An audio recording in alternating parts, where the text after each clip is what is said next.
place, a hilltop in New Jersey. The setting, giant antennas like monstrous eyes and ears, straining, watching, waiting. Inside the control station, a team of specialists with ultra-sensitive electronic equipment, ready to probe the vast reaches of the sky. These men are waiting for the climax of a dramatic experiment they've been working on for many months in collaboration with the National Aeronautics and Space Administration, an experiment known by its code name as Project Echo. Men like Luke Lowry here, Dick Klon, Bill Snell, and Bill Jakes, project engineer, all scientists with the Bell Telephone Laboratories. In a few minutes, if things go right, Holmdel will communicate by telephone in a brand new way by routing the call through outer space to Goldstone, California, 2,300 miles away, where scientists of the Jet Propulsion Lab are waiting. This call will be bounced off a man-made satellite. If it works, it will be the first time voice has traveled from the Earth up to a man-made moon and back to Earth again. This is the satellite, a huge empty balloon, here shown while still in its hangar. The inflated balloon is 10 stories high, made of a strong, new aluminized plastic. Strong, yet only half as thick as the cellophane around a package of cigarettes. Its aluminum coating gives it nearly 100% reflectivity. That balloon will soon be hurtling across the sky 1,000 miles high over North America. Yes, these men know why they are on this New Jersey hilltop. But others may wonder, even if it works, so what? Who cares about bouncing messages off a space balloon? What's the practical good of it? We can telephone almost any place in the world today. Thanks to ocean cables, we can talk overseas as if to the phone next door. This year, about 3 million messages will be transmitted across the Atlantic. But 10 years from now, it is predicted there will be 21 million messages. More facilities will be needed. And there are the polar regions where severe atmospheric conditions make radio reception difficult. Here, particularly, the military need for alternate communication systems is great. Powerful microwave transmitters carry telephone calls over barren and open spaces. These systems will always serve us well. But today, as scientists look ahead, they foresee great gaps in our worldwide communications unless more and different systems can be devised.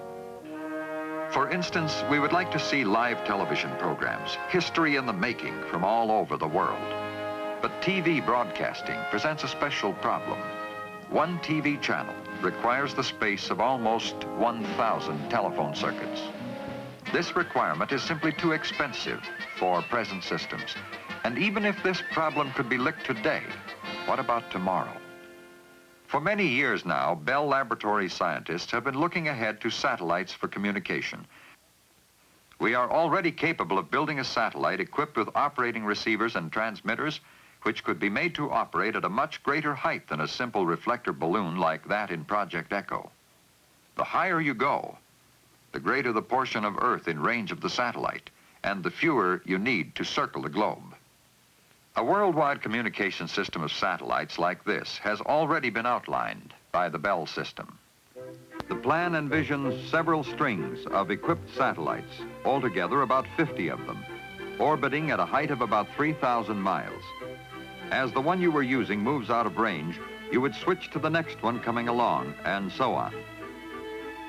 And if you wanted to send, say, a telephone message or a television program to some area not covered by any single satellite, the signals might be bounced from transmitter to satellite, back to Earth, up to a second satellite, and down to the destination. That way, you could maintain continuous transmission of telephone calls and television programs to various parts of the Earth. But scientists have conjectured even far beyond this. Perhaps someday it will be possible and worthwhile to put up a precisely positioned satellite 22,300 miles out, which at that distance would revolve in step with the Earth and would seem always to hang in the same place in the sky. If it became possible to put 3 such satellites in orbit, together they could cover the Earth. But this high-orbit, 22,000-mile system is at best far in the future. As scientists wait in New Jersey and California, today's experimental balloon satellite, the pioneer of worldwide space communications, is already up in the sky, 1,000 miles high, on its first 2-hour orbit around the Earth, hurtling through the vacuum of outer space, ready to relay telephone signals between powerful transmitters and receivers as far apart as New Jersey and California. The men in both locations know that when and if it does arrive, they will have approximately 15 minutes to bounce their messages from coast to coast off its surface. For in 15 minutes, it will have swept across the United States and be out of range. These men well know the complicated chain of events that is a natural part of missiles and space operations. Earlier in the day, the first big question was, would the missile system work? Hours before, down at Cape Canaveral, the Delta missile that would put the Echo balloon into orbit was on its launching pad. Ready to be guided through space by the command guidance system, located in the Bell Laboratories control station at the Cape. Less than a minute remains in the countdown. 13, 12, 11, 10, 9, 8, 7, 6, 5, 4, 3, 2, 1, 0.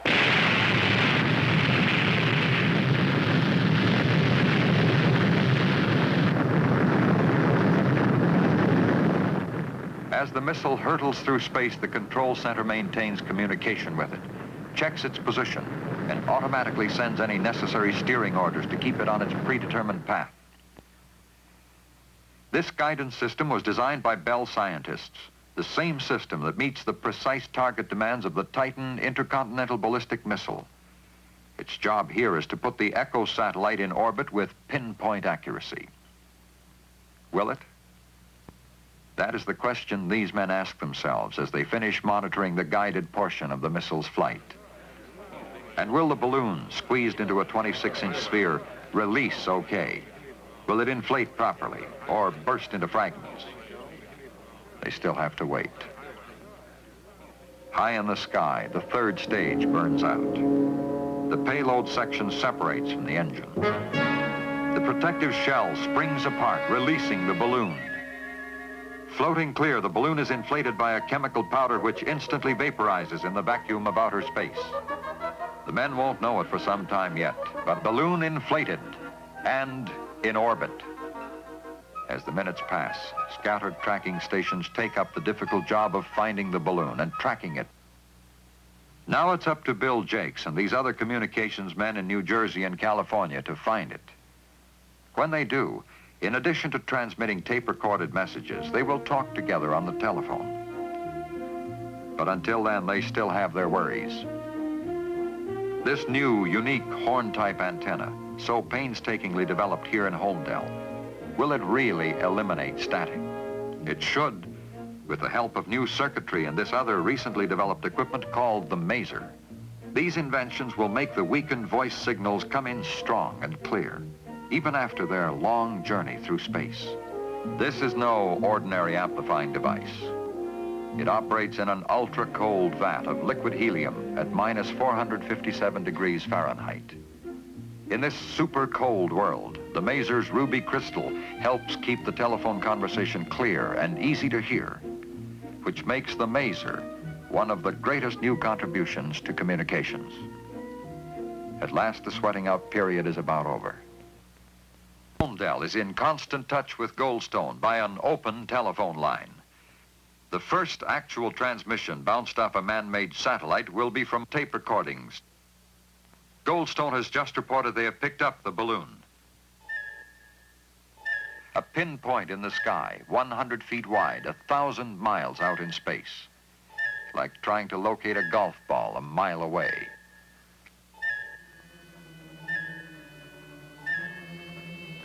We have it now, Bill. Good. Let's hope we can keep it. The signal looks good, Luke.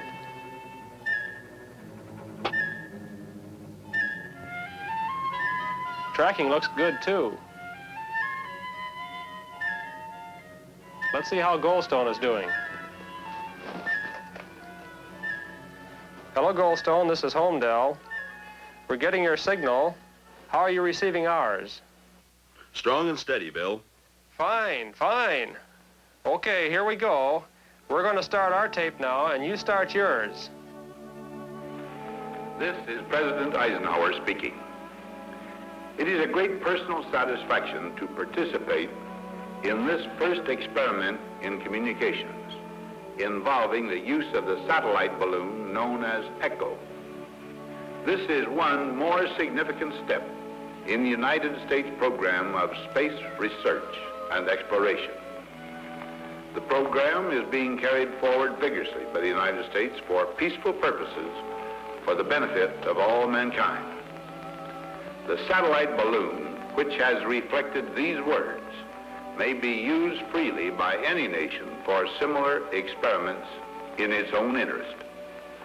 Information necessary to prepare for such participation was widely distributed some weeks ago.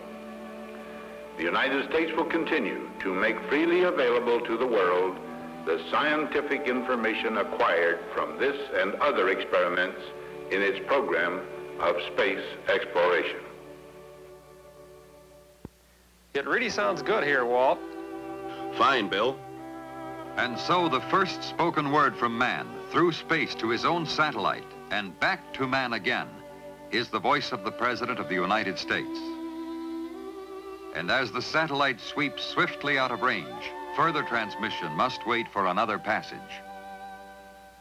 Now, sometime later, as the balloon again passes over America, the same scientists try the first telephone conversation ever bounced from a man-made satellite. You can fire up the transmitter. Right.